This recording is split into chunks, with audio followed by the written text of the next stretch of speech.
Nucleic अम्ल के प्रकार।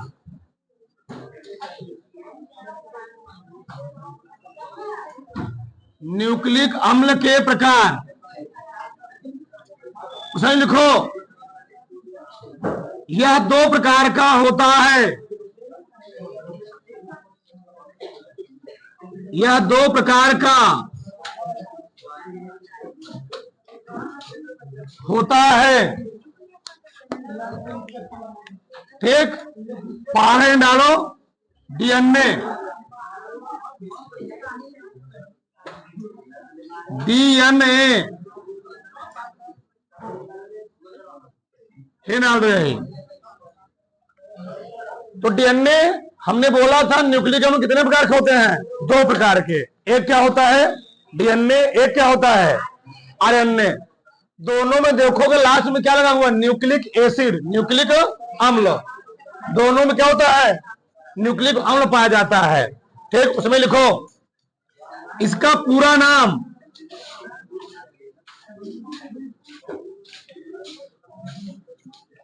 इसका पूरा नाम deoxyribose. Deoxyribose nucleic acid. Nucleic acid होता है।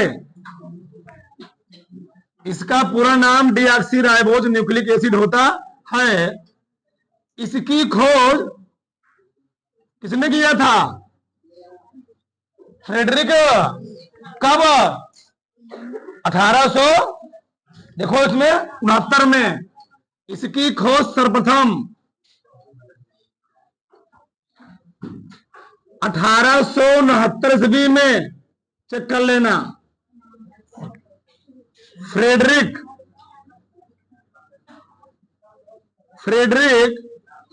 मिसर ने की थी। डीएनए अनुवांशिकी। डीएनए अनुवांशिकी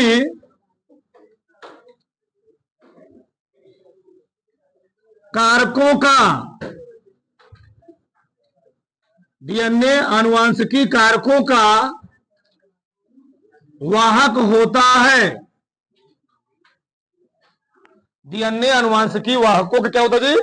कारक होता है। ठीक, देख लो। यह कोशिका के अंदर, यह कोशिका के अंदर केंद्रक, केंद्रक में पाया जाता है।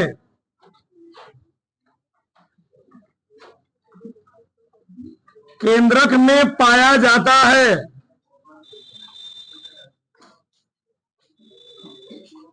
पाया जाता है। इसकी कुछ मात्रा, इसकी कुछ मात्रा माइटोकॉन्ड्रिया, माइटोकॉन्ड्रिया या प्लास्टिड, वह प्लास्टिड लिखो, वह प्लास्टिड में भी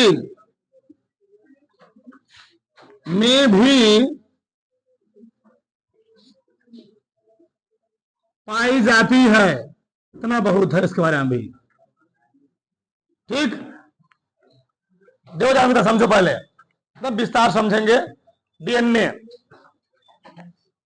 डीएनए का पूरा नाम डीऑक्सीराइबोस न्यूक्लिक एसिड होता है। बड़ी लाभ है, एक केमिस्ट्री में भी है और कहां पढ़ना है? बायो में पढ़ना है। दो जगह आपको काम देगा, यहां तो काम देगा ही, वहां भी काम देगा। एकदम डीपली में पढ़ेंगे। ठीक, तो डीएनए का पूरा नाम क्या हो जी? डीऑक्सीराइबोस न्यूक्लिक एसिड होता है। इसकी खोज सर्वप्रथम किसने किया था? 1869 ईस्वी में फ्रेडरिक मिसर ने की थी। डीएनए आनुवंशिकी वाहकों का कारक होता है। डीएनए आनुवंशिकी वाहकों का कारक होता है। ये किसने कहा था? ग्रेगर जॉन मेंडल ने कहा था। ठीक, हमने बोला था जीन को ही ग्रेगर जॉन मेंडल ने क्या बोला था, कारक बोला था। और कारक जो होता है या क्या होता है, कोशिका की भी सबसे, मानव शरीर की सबसे छोटी इकाई क्या होती है, कोशिका। और कोशिका की सबसे छोटी इकाई क्या होती है, जीन होता है। क्या होता है, जीन, उसी को हम लोग कहते क्या है, कारक। बात समझ में आई, ये चीज होता है। यानी यह कोशिका के अंदर कहां होता है, जो डीएनए की स्थिति होती है। अगर हम बात करें कोशिका में, तो कोशिका में क्या होती है, बहुत सारे पार्टों से मिलकर के बनी होती है। हमारा शरीर क्या है, लाखों अरबों सेल्स से क्या हुआ है, हमारा शरीर लाखों अरबों सेल्स से बना हुआ है। अगर हम उस एक सेल को निकाल लें, लाखों अरबों कोशिकाओं में से एक कोशिका को निकाल लें और एक कोशिका को निकाल के उसका अध्ययन करें, तो प्रत्येक कोशिका में क्या पाया जाएगा, एक केंद्रक पाया जाएगा। क्या भाई जी, प्रत्येक कोशिका में केंद्रक पाया जाएगा। उसी केंद्रक के अंदर क्या होता है, जो डीएनए होता है, किसके रूप में, जो डीएनए होता है केंद्रक के अंदर पाया जाता है। वहां पर केंद्रक में नहीं पाया जा रहा है, केंद्रक में पाया जा रहा है क्रोमेटिन जाल। कौन पाया जा रहा है, क्रोमेटिन जाल। तो क्रोमेटिन जाल के रूप में, एक जानते होंगे जो डीएनए होता है वह क्रोमेटिन जाल के रूप में क्या होता है, पाया जाता है। अब डीएनए के अंदर जो गुणसूत्र है, गुणसूत्र के अंदर क्या पाया जाता है, डीएनए पाया जाता है। उसको थोड़ा खींचा गया तो क्या मिला, वहां पर सीढ़ी नुमा स्ट्रक्चर मिला। उसी सीढ़ी नुमा संरचना हम लोग कहते क्या है, डीएनए। क्या बोलते हैं जी, डीएनए बोलते हैं। जो बात करें, जो डीएनए है या केंद्रक में पाया तो जा रहा है, लेकिन केंद्रक में इसकी स्थिति कैसे है, वहां पर गुणसूत्र पाया जा रहा है। और गुणसूत्र के अंदर कौन है, डीएनए है। अब बात समझ में आई, तो ये मेन मैटर होता है यहां पर। तो इसकी कुछ मात्रा कहां पाई जाती है, माइटोकॉन्ड्रिया में। कहां पाई जाती है, माइटोकॉन्ड्रिया में। तुम लोग जानते हो माइटोकॉन्ड्रिया कोशिका हम लोग कहते हैं क्या है, पावर हाउस। क्या कहते हैं, पावर हाउस कहते हैं। प्लास्टिड, प्लास्टिड मीन्स क्या होता है, लवक। इसकी कुछ मात्रा कहां पाई जाती है, लवकों में पाई जाती है। बात समझ में आया। तो जो डीएनए होता है वह कई स्थानों पर पाया जा रहा है। सबसे अधिक मात्रा कहां पाई जाती है, केंद्रक में, ध्यान रख लेना। कुछ थोड़ी बहुत मात्रा कहां पाई जा रही है, माइटोकॉन्ड्रियम, और कहां पाई जा रही है, प्लास्टिड में पाई जा रही है। अब थोड़ा ध्यान समझो, ध्यान समझो। पहले डीएनए बोला गया था, जो डीएनए होता है, बताया था हमने, थोड़ी समझो इधर, देखो इधर, चलो। ये ऐसे स्ट्रक्चर है, ऐसे।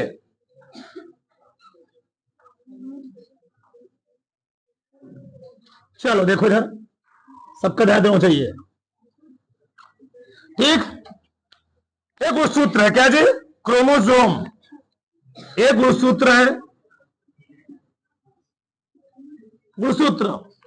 गुणसूत्र को थोड़ा गुस्सा क्या किया, खींचा गया, एक खींचा गया गुस्सा करके, हाँ, थोड़ा फैल गया।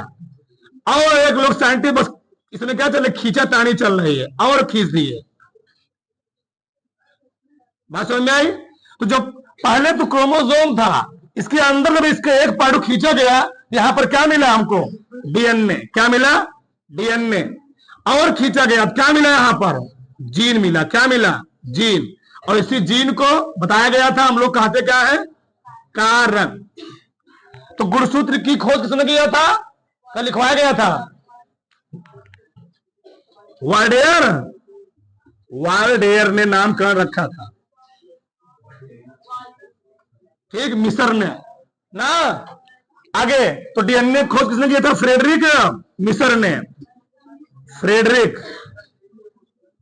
मिस्र। जीन के बारे में किसने बताया था, जीन को किसने कहा था, ग्रेगर जॉन मेंडल ने, ग्रेगर जॉन मेंडल ने। देखो पहले होता क्या है, जो जीन होता है यह कहां पाया जा रहा है, जो जीन होता है हमारे मेन पार्ट का है जी, चाहे हम कहें जीन, चाहे कहें डीएनए, चाहे क्या कहें गुणसूत्र, ये सब पाए कहां जा रहे हैं, केंद्रक में, न्यूक्लियस में। मतलब जो किसी मनुष्य का जो जीन होता है, जो डीएनए होता है, ठीक, वह कहां पाया जाता है, उसके केंद्रक में पाया जाता है, उसके सेल्स में पाया जाता है। हम कह सकते हैं उसके कोशिका में पाया जाता है। अगर वही सेल्स, अगर वही जीन, अगर वही डीएनए उस आदमी के मांसपेशियों में पाया जाता, तो होता क्या बताओ? तुम लोग जानते भी होगे, मिंडलवाद का सिद्धांत पढ़े होगे, डार्विनवाद सिद्धांत पढ़े हो ना, लेमार्कवाद सिद्धांत, डार्विनवाद का सिद्धांत। तो वहां पर तुम लोग जानते होगे, कोई डॉक्टर लड़का डॉक्टर नहीं पैदा होता है, साइंटिस्ट लड़का साइंटिस्ट नहीं पैदा होता है। ठीक, मान लो अगर कोई व्यक्ति पहलवान है, अगर कोई व्यक्ति क्या है, पहलवान है, तो पहलवानी उसके कहां होती है? मांसपेशियों में होती है, ना कि वो कहां होती जी? जीन। और अगर वही चीज उसके कहां होती, जो पहलवानी उसके सेल्स में होती, कोशिका में होती, तो उस व्यक्ति से जो संतान पैदा होता, कैसे पैदा होता? पहलवान पैदा होता। तो ऐसे होता है? ऐसे नहीं होता है। क्यों? पहलवानी उस व्यक्ति कहां होती है? मांसपेशियों में होती है, ना कि कहां होती है? सेल्स में होती है। अगर वही सेल्स के माध्यम से, सेल्स कह सकते हैं हम लोग किसके माध्यम से? अगर वही सेल्स डीएनए और जीन, ये दोनों कारक सेल्स के माध्यम से उस चीज को क्या करें? ट्रांसफर करते चले जाएं। तो अगर बाप जी क्या है? पहलवान है, तो लड़का लड़की भी क्या पैदा होगा? पहलवान पैदा होगा। लेकिन ऐसा होता नहीं है। बात समझ में? एक चीज होता है डीएनए। तो डीएनए, अब ये देखो तो समझो इधर। हाँ हाँ, हम जान रहे हैं। वाल्थर, परेशान मत, इनाम कर रखे थे। तो देखो, अब देखो इधर, एक जोड़ी गुणसूत्र है, बहुत ध्यान और समझना। ये है एक जोड़ी गुणसूत्र, देखना ध्यान से। एक जोड़ी गुणसूत्र, गुणसूत्र। तो एक जोड़ी गुणसूत्र में कई गुणसूत्र होंगे? 2 गुणसूत्र होंगे। एक जोड़ी गुणसूत्र में होते हैं 2 गुणसूत्र। ये है पहला वाला क्रोमोसोम, ये है पहला वाला क्रोमोसोम, ये है दूसरा वाला क्रोमोसोम। अब तो कितना लॉजिक चीज है। इस पहले वाले और दूसरे वाले क्रोमोसोम भी, ये जो पहला वाला क्रोमोसोम दूसरा वाला क्रोमोसोम भी है, यह 4 भागों में बटा होता है। कितने भागों में बटा होता है? 4 भागों में। कितना भागों जी? यह बटा होता है 4 भागों में। ध्यान समझना, ये 4 भागों में बटे हैं। कितने भागों में बटे हैं? 4 भागों में। ऊपर वाले भाग हम लोग कहते हैं साइटोसिन। मान लो साइटोसिन हो गया, यहां पर कौन लगेगा? ग्वानिन। यहां पर कौन हो गया? एडेनिन। यहां पर कौन लगेगा? थायमिन। अब समझ ध्यान से, मतलब जो गुणसूत्र है वह मानव शरीर के अंदर पाया जा रहा है जोड़े के रूप में। एक जोड़े में कई क्रोमोसोम? 2 क्रोमोसोम। अब वो 2 क्रोमोसोम भी 4 भागों में बटा होता। ध्यान देना, प्रत्येक क्रोमोसोम, प्रत्येक जो एक जोड़ी वाला क्रोमोसोम है वह 4 भागों में बटा होता है। 4 भागों के साथ हम लोग जानते हैं डीएनए में क्या पाता है? एडेनिन, ग्वानिन, थायमिन और क्या पाता है?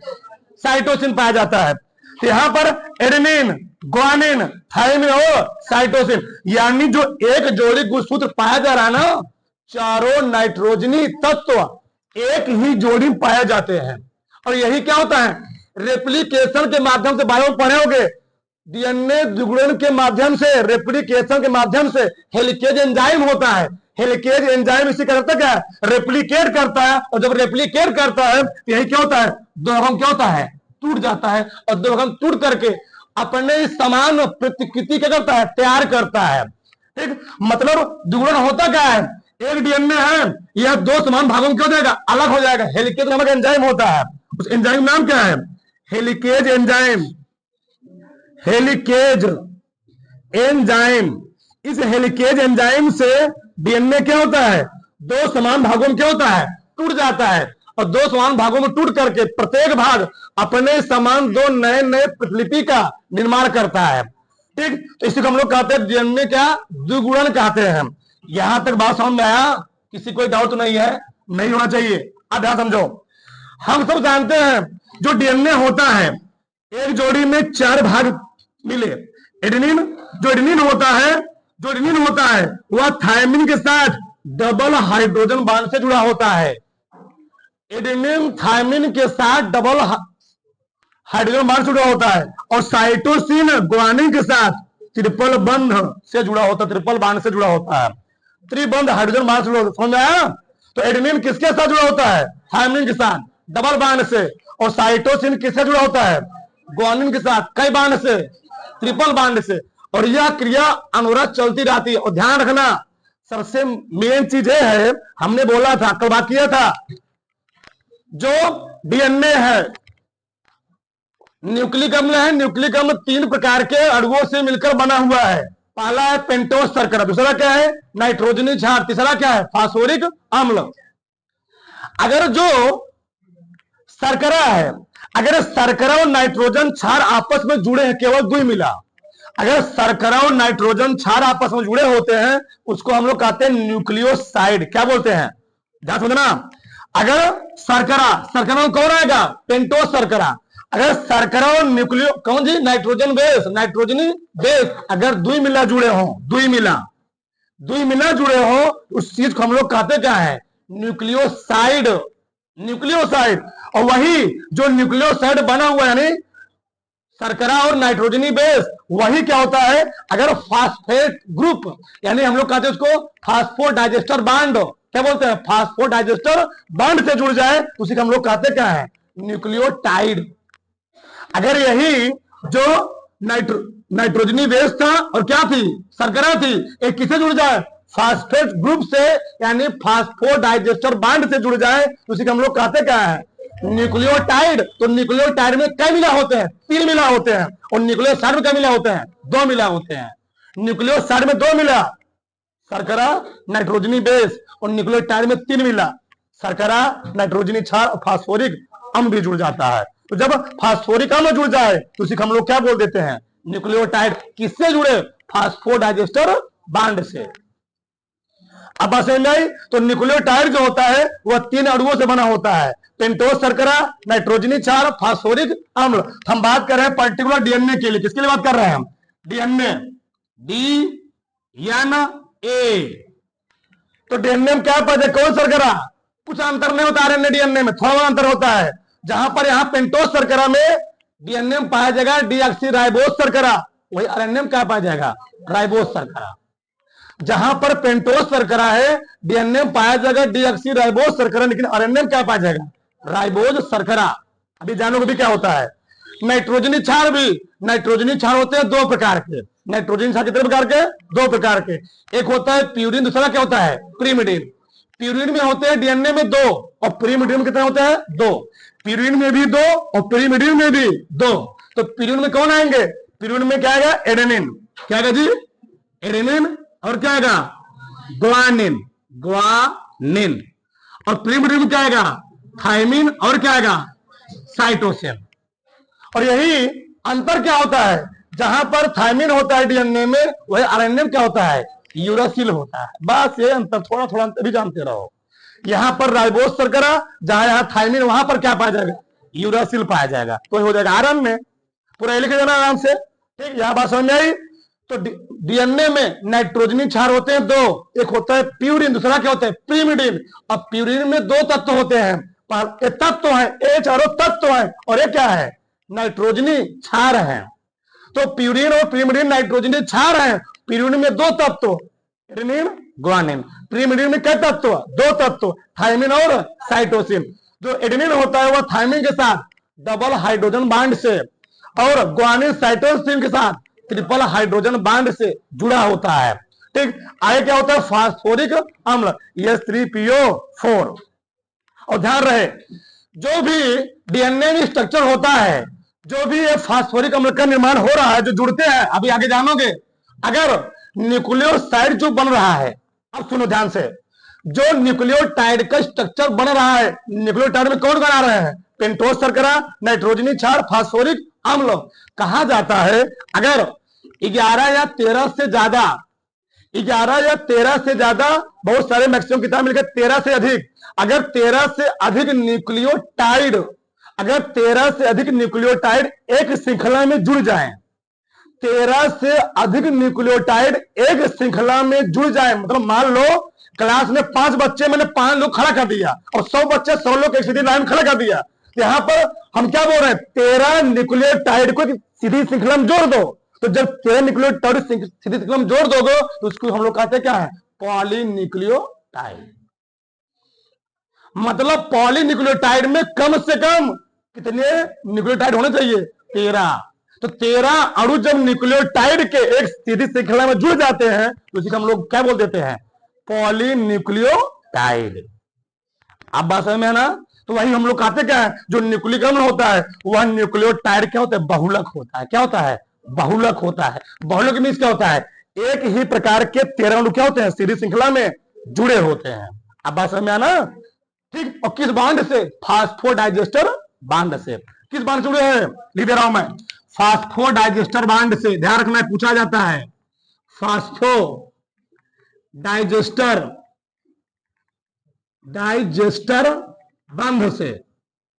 बंध से जुड़े होते हैं। ध्यान रहे चीज। और किस क्रम में जुड़े होते हैं, आगे बहुत डिटेल समझाएंगे। वो होता है 5 डैश 3 डैश, एक साइड में इधर होता है 3 डैश, इधर क्या होता है 5 डैश। थोड़ा बहुत डीपली बात है, आगे जानोगे। ठीक, इस क्रम में जुड़े होते हैं फास्फोडाइस्टर बांड से। यहां तक किसी कोई डाउट? अब आगे समझो। जो प्यूरिन है, हमने प्यूरिन में क्या बोला, प्यूरिन में 2 प्रकार के तत्व पाए जा रहे हैं, एक है एडेनिन, दूसरा क्या है, ग्वानिन।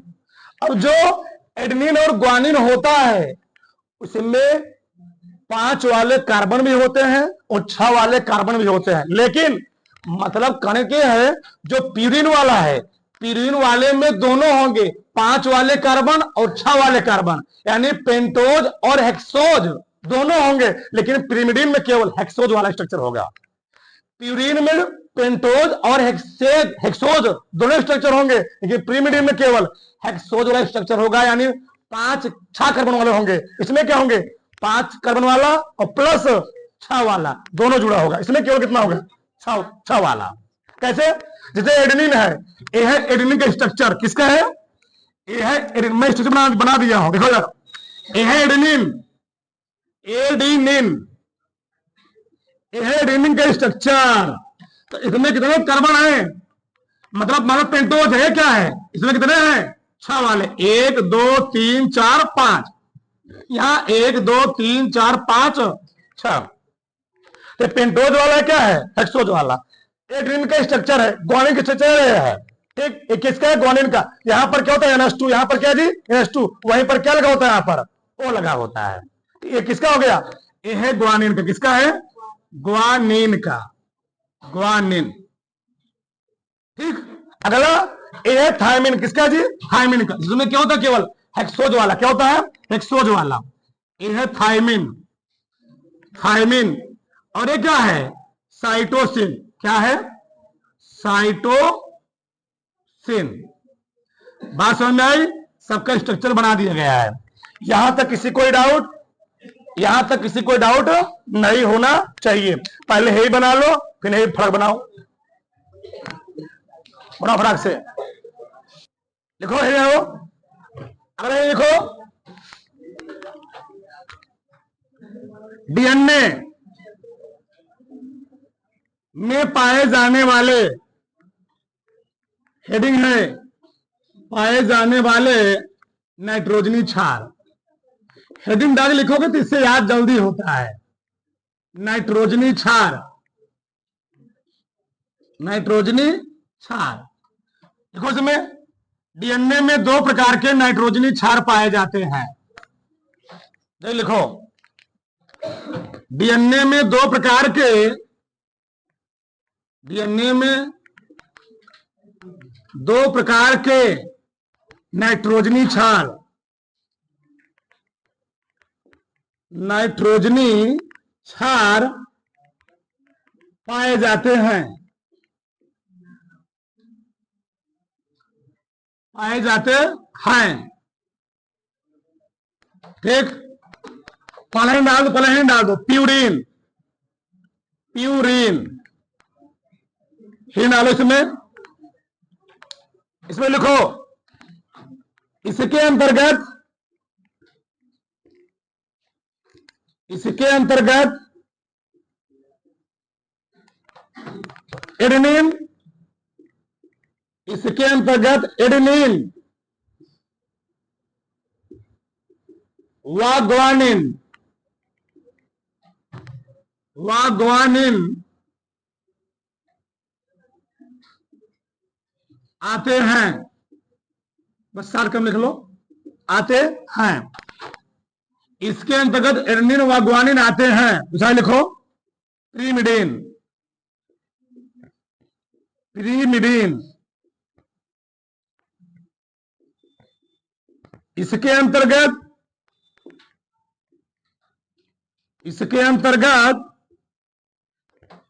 थायमिन टी व साइटोसिन सी आते हैं।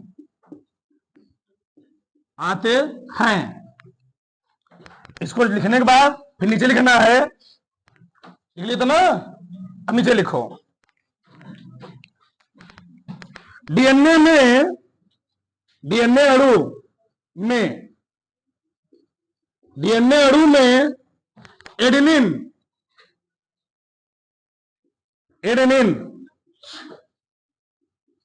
चाहे नील लिखो चाहे नील लिखो, कोई दिक्कत नहीं। डीएनए अणु में एडेनिन थायमिन के साथ, डीएनए अणु में एडेनिन थायमिन के साथ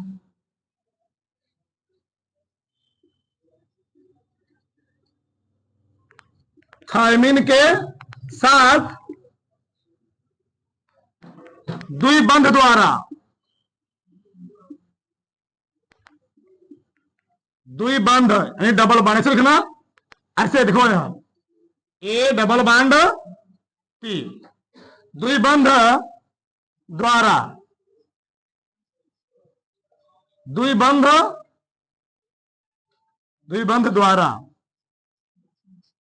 तथा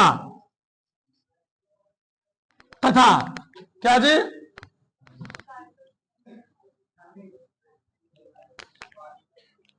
ग्वानिन साइटोसिन के साथ, ग्वानिन साइटोसिन के साथ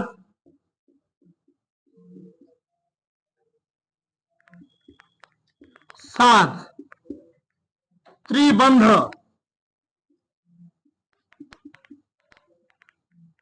जी ट्रिपल बॉन्ड सी द्वारा जुड़ा होता है। इतना हो गया। अगला डाला, डीएनए की स्थिति मानव शरीर में अगला हेडिंग है, मानव शरीर में डीएनए की स्थिति, पोजीशन। मानव शरीर में डीएनए की स्थिति कल समझाया था पूरा, ठीक। तो मानव शरीर में डीएनए की स्थिति,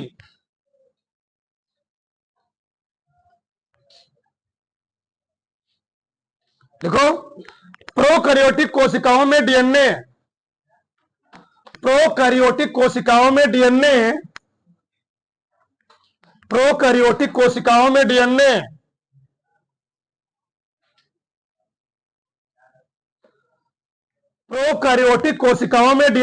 कोशिका द्रव्य में, प्रोकैरियोटिक कोशिकाओं में डीएनए कोशिका द्रव्य में,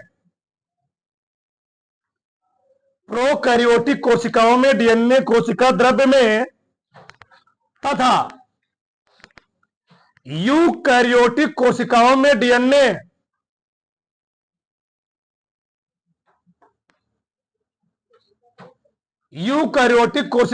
डीएनए केंद्रक में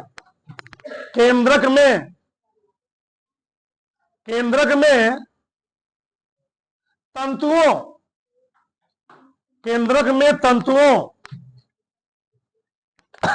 के रूप में पाया जाता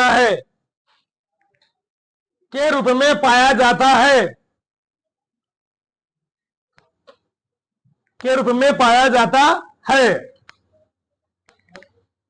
उसी एक लाइन छोड़ लिख लो, इसकी कुछ मात्रा माइटोकॉन्ड्रिया व प्लास्टिड लवक, इसकी कुछ मात्रा माइटोकॉन्ड्रिया व प्लास्टिड कोष्ठक में लवक में भी पाई जाती है, लवक में भी पाई जाती है। हो गया। एक लाइन छोड़ लिखो, डीएनए द्विगुणन के समय, डीएनए द्विगुणन के समय, डीएनए द्विगुणन के समय, डीएनए द्विगुणन, द्विगुणन इसी का मतलब रेप्लिकेशन, लिख लेना रेप्लिकेशन। डीएनए द्विगुणन के समय हेलिकेज एंजाइम से, डीएनए द्विगुणन के समय हेलिकेज नामक एंजाइम से, हेलिकेज नामक एंजाइम से, हेलिकेज नामक एंजाइम से ये अलग होकर के, ये अलग होकर के अपने ही समान दो नए प्रतिलिपि का निर्माण करते हैं। ये अलग होकर के अपने ही समान दो नए प्रतिलिपि का निर्माण करते हैं, दो नए प्रतिलिपि का निर्माण करते हैं। इतना बहुत है बस, ठीक, डाल लो।